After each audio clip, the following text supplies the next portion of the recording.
नमस्कार. अलका रेसिपीमध्ये तुमचं सगळ्यांचं मनापासून स्वागत आहे. आज मी मटण कुर्मा करून दाखवते. अर्धा किलो मी बकऱ्याचं मटण घेतलेले धुवून घेतलेले. त्याच्यामध्ये 2 चम्मच दही टाकलेली आहे. अद्रक लसूणची पेस्ट टाकलेली आहे.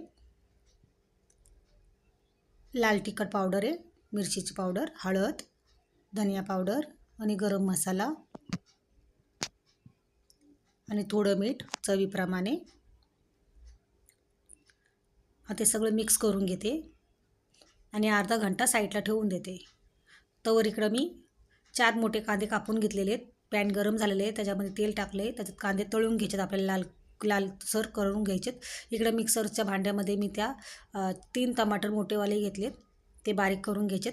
अद्रक लसूणची पेस्टचा भांडे त्याच्यामध्येच घेतलं मी आणि त्याच्यामध्ये कांदा तळून घेतलेला तो टाकून घेतला आहे आणि काजू टाकून घेतलेत. मग ते मिक्सरमध्ये बारीक करून घ्यायचं आहे आपल्याला थोडं पाणी टाकून. इकडं मी कुकर गरम झालेली आहे, इकडं मी तेल टाकले, खडे मसाले टाकलेले आहेत आणि त्याच्यामध्ये ते अर्धा घंटा साईडला ठेवून दिलं होतं ते मटण टाकून घेतलेले. त्याचं पाणी आटूसर आपल्याला हलवून घ्यायचं आहे, खाली लागून नाही द्यायचं पाणी आटूस्तवर. हा बघा पाणी आटून झालेलं आहे. आता त्याच्यामध्ये मी मसाला केलेला आहे तो टाकून घेते मिक्सरमध्ये. ते झालं ना, मग त्याच्यामध्ये 2 चम्मच दही टाकलेली आहे.